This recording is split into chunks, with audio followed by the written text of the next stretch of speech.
Сайн байна уу? Гайхалтай амьдралыг өөрийн гараар бүтээхээр эрмэлзэн тэмүүлж, ур чадвараа хөгжүүлэхээр зорж байгаа танд энэ өдрийн мэндийг хүргэе.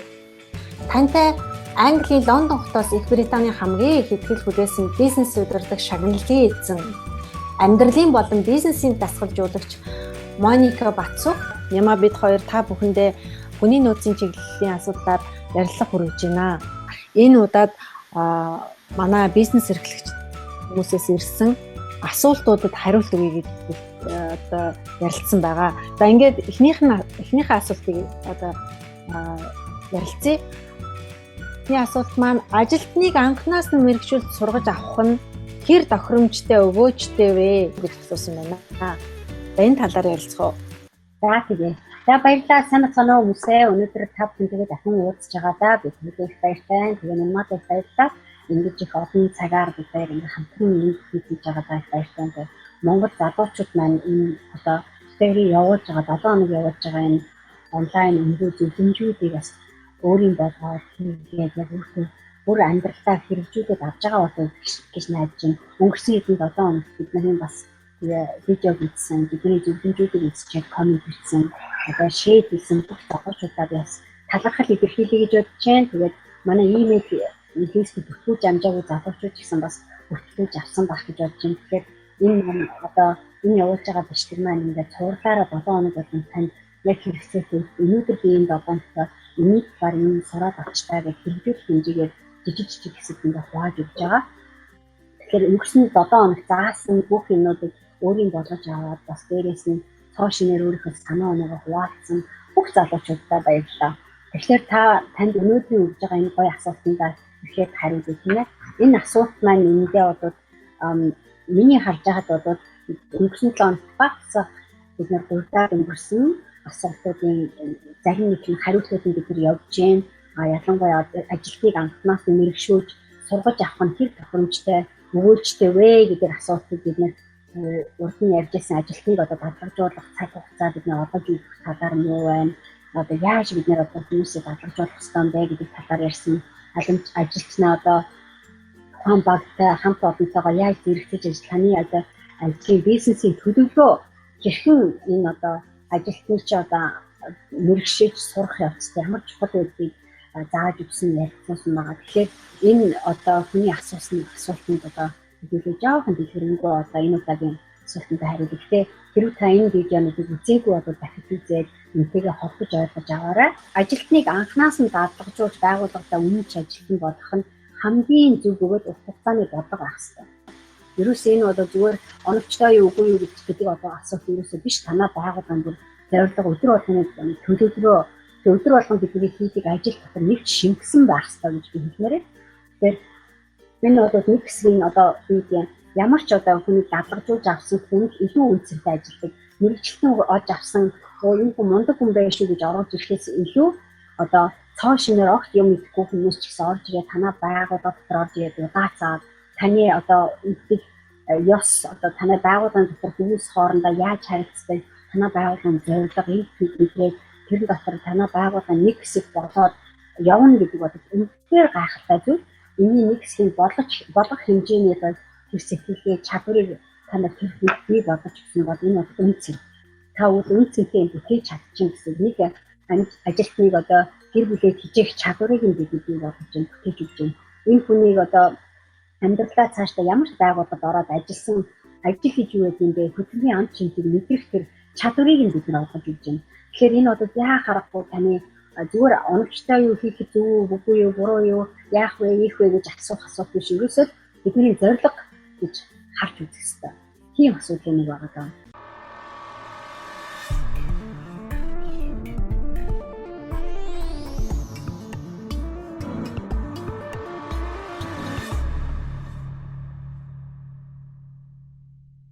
Тэгэхээр хоёрдугаарт нь би одоо миний өгөх гээд байгаа зүйл ажилтныг одоо тасн зохицох, ажилдаа дуртай, сэтгэл хангалуун байлгахын тулд бэлтгэх хэд хэдэн зүйлсийг одоо би үе шатлаад хэд хэдэн жоохон зүйлөө өгье гэж бодож байна.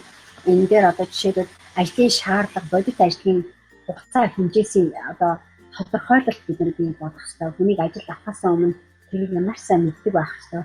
Ямар ер нь ажлын шаардлага бидний хэрэгцээ байгаа, ямар одоо бодит ажлын хугацаа одоо ийм ажил байлаа гэвэл би энэ ажлыг одоо ямар хугацаагаар ямар хүнээр хийх ёстой юм, хүн шинээр авч хийх ёстой юм уу? Эсвэл одоо байж байгаа ажилтан одоо хариуцаад явах боломжтой байгаа юм. Эсвэл одоо байгаа ажилтны ажлынхаа бүтээмжийг зохицуулаад өөр хүнээр хийх болох юм уу? Ийм зэрэг сонголтууд ч бас таны өмнө байж болно шүү дээ, тийм. Тэгэхээр ямар ч хэсэг ихний хэмжээнд та ажлынхаа шаардлагыг маш сайн ойлгох ёстой. Одоо бодит ажлыг одоо тухайн ажлыг хийхэд шаардлагатай хугацаа тэрийг таарсан янз бүрийн хэмжээсүүд гэж үр дүн гарах хэмжээсүүд гэж болно. Жишээлбэл одоо тийм хэмжээний бодлого хэмжээний тулд ийм хэмжээний одоо найруулгын ийм хэмжээний одоо бичлэгийн одоо юу гэдэг найруулга бичлэг гэдэг нь одоо жишээлбэл ямар нэгэн байгууллага дотор болж байгаа процессын янз янзын үйл ажиллагаанууд байгаа. Тэр үйл ажиллагаанууд бүгднийг тус тусны хэмжээтэй. За ийм дараа нэг ингээд тусдаа өөрсдөө одоо зохион байгуулалтын хэмжээс найруулга одоо энэ үйл явцыг хэрхэн яаж зохицуулах гэдэг энэ процесс юмуд маш тодорхой байх хэрэгтэй. Тэр бол наад захын таны зүгээс одоо ажил хүн авъя гэж бодохоос өмнө мэддэг байх хэрэгтэй тэр хэсэг. Тэгээд тэрнийхээ дараа та тодорхой бизнесийн брэнд зорилго алсын хараагаа маш тодорхой илэрхийлэх хэрэгтэй. Тухайн одоо хүнийг авахаас өмнө за энэ хүний зүгээс энэ шаардлага энэ ажлыг хангаж байгаа энэ хүний хувьд энэ брэнд манай брендийн манай зорилгыг биелүүлээд манай алсын хараатай зэрэгцэж алхаад ингээд энэ чиглэлээр явхад одоо ямар ч шаардлагууд гарч ирэхгүй гэдэг мэдээллүүдийг бидний баазыг хангаж өгөх хэрэгтэй. За дараагийнх нь бол бүх хүнийхээ зүгээс одоо тэр хүний зүгээс одоо манай байгууллагад орж ирэхэд ямар одоо үр өгөөжтэй үн цэнтэй байх юм. Тэр хүний зүгт одоо орж ирэх ашиг нь юу? Энэ ажлыг хийлээ гэхэд энэ ажлын шаардлагыг одоо энэ хүн биелүүлээд ажиллаад хэлсэн цаг мөчөөсөөр одоо тэр хүнд өөрт нь авах үр өгөөж юм. Ажлын дадлага туршлага суулж гэн, цалин хөлсөө авч гэн, гэр бүлээ хүчээж гэн. Тэр хүний зүгээс одоо дахахад явах үн цэн юм. Энийг хийлээ чадлаа мэдлээ гэхэд одоо энэ хүн юугаараа мэдэж одоо мэдэрч явах хэрэгтэй. Тэрийг бид нэр маш сайн мэддэг байх. За ингэж сурчвал чамд өөрт чинь хэрэгтэй штэ гэж ярихаас илүү юугаараа яг надад тэр хүн хэрэгтэй ингэж бид нэр маш сайн мэддэг байх. Энэ байгууллагад орж ирээд манай байгууллагын нэг хэсэг болчвол энэ хүнд одоо яг ямар үр ашигтай юм бэ гэдгийг тодорхой ойлгуулж бичвэл тэрний зүгээр ажил амьдралынх нь зөвхөн одоо тэр байгууллагад хийхээс өмнө өөрийнх нь хүний амьдралынхын зүгээс тэр бүгэ авч явж тийжээх ч юм уу те одоо хин нэгэн хүнийг одоо ар гэрээхэндээ одоо энэ мэдсэн ур чадвараа ар гэртээ яаж ашиглаж болох юм бэ гэдэг санааг нь ойлгуулж бичиж өгөх гоё болоод байна те. За дараагийнх нь ямар юу гэхээр ямар зан чанар төрлийн зан чанартай одоо ямар туршлагатай хүн байвал одоо энэ ажлыг хийхэд илүү тохиромжтой юм бэ гэдгийг бид маш сайн мэддэг байх хэрэгтэй.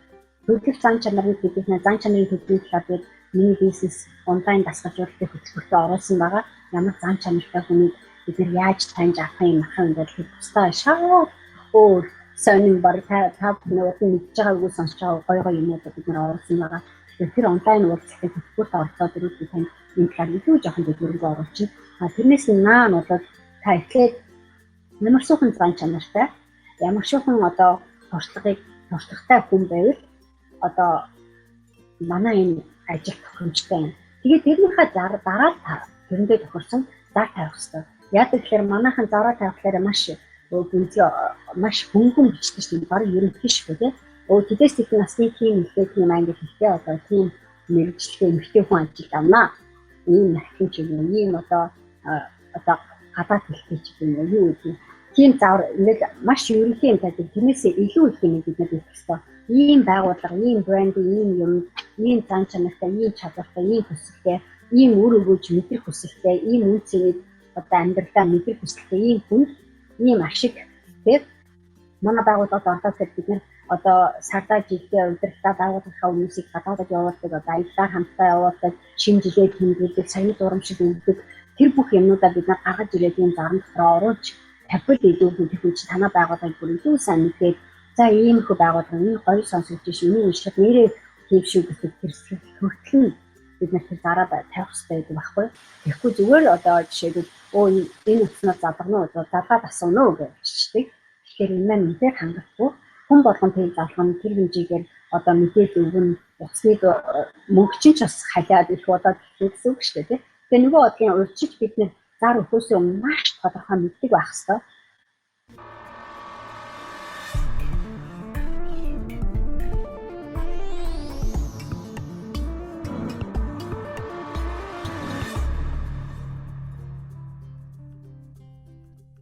За тэгээд дээр нь одоо сонгон шалгаруулалтаа тэр хүний одоо зар хийгээ тавьдаа гэхэд дараа сонгон шалгаруулалтаа маш ухаалгаар хийж хэрэгтэй. Бид хэд хэдэн үе шаттайгаар сонгон шалгаруулалт хийдэг. Ялангуяа одоо Англи юм уу, ер нь гадны одоо Европын орнуудад бид нар яаж хийдэг вэ гэхээр шалгалтыг хий эйжент уцаар хийдэг ч юм уу, дараагийн эйжент нүүр уучраад нэг хүний нөөцийн мэргэжилтэйний одоо дараа нь одоо тухайн одоо салбарын хэмжээнд нүүр тулж уулздаг ч юм уу, ингээд 2-3 үе шаттай сонгон шалгаруулалт хийх ажил юм. Тэгэхээр тэгжээж бид нар энэ хүн зөв үгүй юу, өөр хүний юу манай байгууллага дотор тохирох үгүй юу гэдэг өөр янзын олон янзын шүүхтээр сорил дотроо тэр хүн ажил олох гэж байгаа хүн чи явж ирдэг. Тэгэхээр тэр бүхний өмнөдөө хүн болгон янз янз ярина. Нэг хүний анзаарсан нөгөө хүн дээр өөрөөр бууж ирнэ. Нэг хүн таалагдсан хүн өөр шал өөрөөр ийм чадваргүй хүн байна, ийм болохгүй байна гэдэг энэ сонгон шалгаруулалтыг бид нэр гаргаж гаргаж иржээж энэ хүн ямар чадаараа даваа юм бэ? Нөгөө хүний таних гад бид нэр оролцоод байгаа шүү дээ. Энэ манай байгууллага тохиомжтойгүй юм гэдэг мэдэх хэрэгтэй. За тэгээд тэгснийхаа дараа сайн мэднэ. Яг л байгууллагыг сайн мэддэг, хэмждэг, ухаан салбартаа үнэнч сонирхолтой хүн болгох бид нэр шаардлага гарч байгаа. Тэр хүн танаа байгууллаганд дараа оролцохоос ярилцлаганд оролцохоос өмнө танаа байгууллагыг сайн мэдж байгаа хүн байна уу? Танаа байгууллагын нийцийн нэг үндий тий алсын арайг ойлгож байгаа хүн байна уу? Энэ ухаан салбартаа одоо ер нь үнэнч сонирхолтой тууштай явах хүсэлтэй хүн мөн байна уу биш вэ гэдгийг бид маш сайн таньж мэдэх ёстой. Тэгээд тэрийг нь таньж мэдснийхаа дараа за одоо энэ хүн ерөнхийдөө нэг юм хөө очоод байна. Ер нь одоо за бидний хүсэж байгаа хүн ер нь төгөж ирж шүү гэсэн тохиолдолд бид тэр одоо internship юм дадлагдах эрхийг бид нар олгож хийж байгаа. За дадлагдах эрхийг бид нар яадаг вэ гэхээр одоо ер нь ойролцоогоор шууд тэр хүнийг бүтэн цагийн ажил авахаас арай жоохон татгалзах маягтай авч болно. Эсвэл хагас цагаар авч болно. Эсвэл жоохон туршилтын шумаар авч болно тий. Энэ талаар бид нэг өөрөөр хэлбэл ярьсан байгаа. Хүнийг ажилд авах яаж авах вэ гэдэг талаар гой сэдвүүдийг бид нар танах үзсэн байгаа. Зарим нь ч гэсэн энэ чиглэлээр коммуникашн хэлтэй хуваалцсан байгаа шүү дээ тий. Тэгэхээр одоо дадлажуулах хугацааг нь бид нар доор хаяж одоо 2 сар, 6 сар, 3 сар одоо тэр 2-3 жилийн хугацаанд бидний хажууд чадварлаг багш менторын хажууд дадлажуулж тэр хүнийг ажилтны бүр гашуулна. Тэгжээ бүтэн цагаар ажиллах уу эсвэл одоо цагийн бүтэн цагийн одоо орлоготой чадвартай тэр хүмүүс байна гэж одоо эрхийн гэдэг юм уу тий сертификат олгох юм уу юу гэдэг энэ үе шат руу оруулж ирж байна л да. Тэр хүн ч гэсэн одоо орж ирэхдээ за би ингэж хөдөлмөрч ингэж их удаан дадлагчаад энэ ажлаад би хайж явах юм ч гэсэн тэр сэргийг өгдөг илүү үнцэнтэйгээр тэр доржиж олж авсан тэр ажлынхаа амт чиглэлийг бүрэн мэдрэх тэр хугацааг нь бид нар гаргаж өгдөг. Тэгэхээр олон янзын хүмүүс гадуур байна. Олон янзын ихтэй зургуулсан болсон болоогүй чадвартай хүмүүс тэрийг шалгаруулж байгууллага дотроо дулаацуулж өөрийн болгож авахд энэ хугацаа бол маш чухал байдаг. Дадлажуулах хугацаа тий энэ хугацааг өгч чадсныхаа хүчинд одоо маш олон байгууллага найдвартай хүний нөөцийн баазаа бэлтгэж гаргаж ирч чаддаг.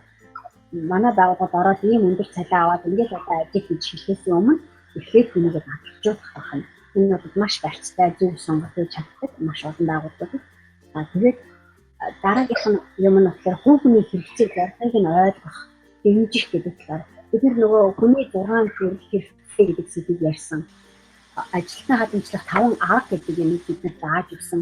Энэ бүх аргууд түрүү чи үзсэн энэ аргууд бас энэ дээр бас үүнийг дурддаг гэж хэлж байна тийм үү. Тэгэхээр зөв хүнийхээ хэрэгцээг зорилгыг нь ойлгоод тэрийг нь дэмжиж хадгалж чадна гэдэг бол бид нар их нөөц болцоо биднэрт өгдөг. Тэр хүнийг ч гэсэн тэр байгууллагын дотор хүн одоо та манад ажиллаж байгаа шүү дээ. Бид нар бас таныг хадгалж байна. Таны төлөө бид нар хөдөлмөрч хийж гэдэг байгууллага бий болж байгаа. Тэгээд тэр явцдаа бид нар бас нөгөө байгууллагын дотоод таата уур амьсгал бүрдүүлнэ гэдэг бол асар том. Байгууллага бүрийн өмнө тодорхойлж байгаа хариуцлага чухал асуудал нэг байдаг. Тэгээд тэрийг бид нар мэдэхгүй болохоор яг үнэхээр нөгөө хүүхдийн уур амьсгалтай амьд дотор нөгөө өвчнээ дадлажуулъя гэж оруулж ирсэн хүмүүсээ төлөвлөл мэдхийн хүүхдэн эвгүй загнаал муухай эвгүй ааштай өгшөө муухай ааштай хурц сэтгэлгээтэй сонин хүмүүс өдөрлүүлээд задлаад явчих жишээний энэ орчны бизнес орчныг бид бүрдүүлж байна. Энэ бол манай байгууллагын танай байгууллага асар том тохиолдолтой хадгалтай тийм эрсдэлтэй үйл ажиллагааны нэг болдог. Тийм учраас тэр байгууллагын дотоод таата уур амьсгал бүрдүүлнэ гэдэг бол маш чухал. Таата уур амьсгалыг бүрдүүлэхийн төлөө та үнээр байгууллагаа дэмжиж зөв ажиллах хэрэгтэй, ойрхон ажиллах хэрэгтэй. Багийнхаа төлөвлөсөн ажилласан хүнч бай, шинэ хүнч бай, эрхтэйчгүй, эмэгтэйчгүй бай, мэрэгжилтэнчгүй хамаагүй энэ хүмүүсийг дотоод уур амьсгалынхаа зүгээс гоё баг хамт олон баг бүрдүүлэхийн төлөө та ажиллах хэрэгтэй. Тэгж ажиллаж чадсны дараа энэ байгууллага чинь цоош нь орж ирээд нөгөө дадлгажаад ирсэн түнээ урт удаан ажиллах хэмжээний тэр оновчтой гоё одоо аргачлалыг оновчтой гоё зүг байж чадахгүй үгүй гэдэг гоё шийдлийг бий болгож өгч байгаа. Тэгэхээр ингээд байгууллагч ороод улаан уур амьсгалтай ингээд гоё шингээд ирсэн хүн яаж гэхээр өөрийн гэсэн үн зүйлстэй бий болон байгууллагаараа бахархдаг болж байна. Өөрөөрөө бахархдаг, өөрийнхөө хийдэг юмараа бахархдаг болж байна. Энэ бол хувь хүнийхэн зүгээс ч гэсэн төлөвшөж өгдөг айхалтай тэр амьдралын өөрчлөлтийн хувьсэл бий болгож өгдөг. Ингэж ирсэн хүн бодод танай байгууллага улаан ажиллагч юм амьдрах цаашдаа ирээдүгээ холбож харж чаддаг тийм болдог.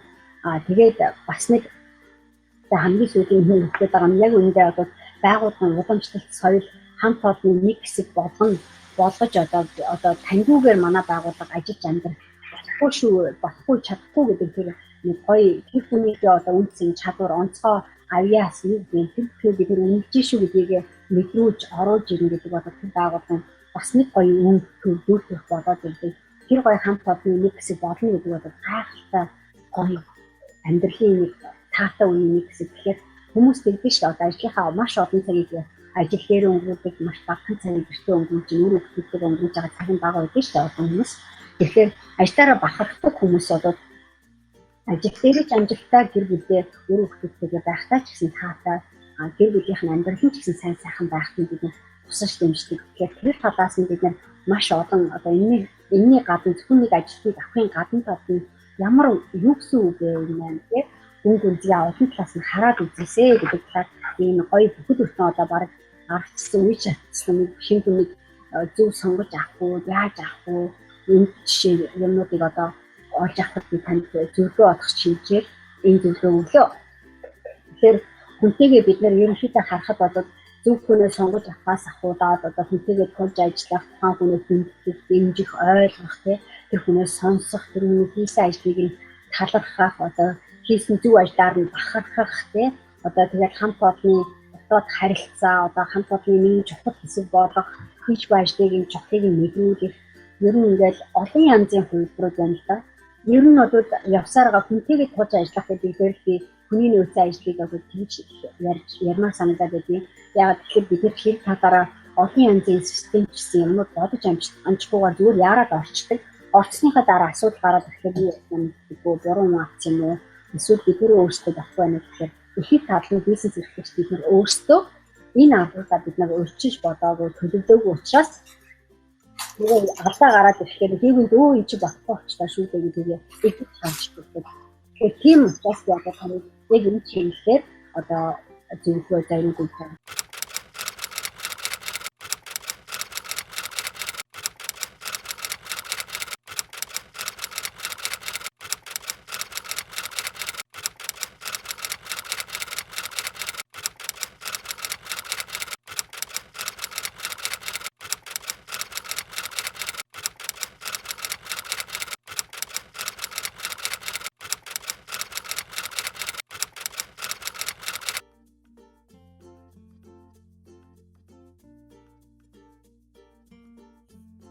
Яг ингээд бидний одоо ингээд ярьсан зүйлээс бас нэлээд зүйлүүдийг олж авсан болов уу гэж найдаж байна.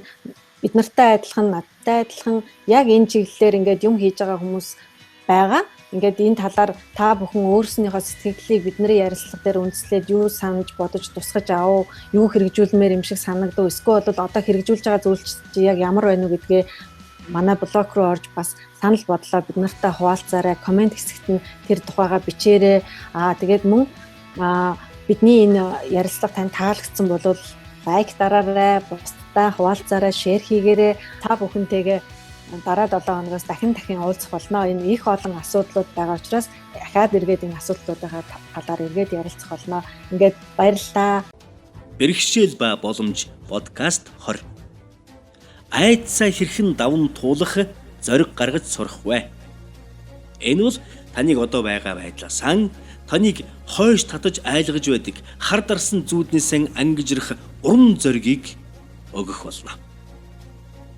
Моника танд дуглаг орчноор тэлэх 10 зөвлөмжийг энэ аудио ярилцлаган дээр хуваалцах болно. Хүмүүс яагаад өөрчлөлт хийхээс айдгүй, таныг ямар айдсуу зовоодгүй, дуглаг бүс таныг яаж хөгжүүлэх боломжтой вэ? Хизээ зориг гаргах ёстой вэ? Хэрв та хувийн амьдралдаа зориг шаардсан шийдвэр гаргахаас айдаг, буруу юм хийх, алдаа гаргахаас болгоомжлдог атлаа нийгэмд байгаа бусрамг зүйлсийг өөрчилж чадах үйс чадварлаг удирдагч болохыг хүсэж байгаа бол энэ ярилцлага танд туслах болно. Шийдвэр гаргахад нөлөөлдөг бүх хүчин зүйлс, оюун санааны зөрчилдөөн, айдас түгшүүрийг хэрхэн давж гарах тухай гайхамшигтай чухал арга барилуудын тухай дэлгэрэнгүй хэлэлцсэн энэ сонирхолтой ярилцлагыг цаг алдалгүй яг одоо сонсоорой. Үүнийг сонссноор та зоригтой байж айдсаа ялан дийлэх, өөрийгөө хэрхэн бэлтгэх аргаа сурна. Шийдвэр гаргахад нөлөөлдөг сэтгэл зүйн байдал, хүч чадлыг нөөцлж сурах болно. Алсын хараа стратегтэй сэтгэж чаддаг болно. Хүчтэй чадварлаг удирдагч болоход хамгийн чухал ур чадварыг эзэмшнэ. Амьдралын дасгалжуулагч Батцүхийн мөнгөн туяа буюу Моника Батцүх танд өөрийнхөө амьдралын мэрэгжлийн мэдлэг туршилгаасаа хуваалцаж маш сонирхолтой, ухаарч удууштай ярилцлага зөвлөмжийг танд зориулан өгч байна. www.monikabatsuch.com веб хуудасны онлайн дэлгүүрээр зочилж түүний бусад уран бүтээлүүдтэй танилцж тусгаарлан өөрийн амжилтанд хүрэх дасгалжуулалтыг хийх болно. Бэрхшээл ба боломж подкастын цувралууд 2013 оны 100 дэлхийгээр 40 гаруй орон тархан суугаа монголчуудын амьдралын эрэлтэх хүсэлт, асуулт сонирхлын дагуу бүтээгдсэн бөгөөд олон мянган хүний амьдралдаа амжилт гаргахад цоош нь урам зориг, итгэл тэмүүллийг бэлгэлсэн гайхалтай ярилцлагууд юм а. Бэрхшээл ба боломж подкастыг онлайн дэлгүүрээс татаж авахд туслалцаа хэрэгтэй. Эсвэл онлайн захиалгынхаа төлбөрөөр гүйцэтгэхийг хүсвэл 8877 1338 8877 1338 9915 6053 9915 60 дугаарын утсаар захиалаарай. Хэвлэмэл ном, аудио CD-нүүдийг Улаанбаатар хот дотор хаягаар үнэгүй хүргэж өгнө.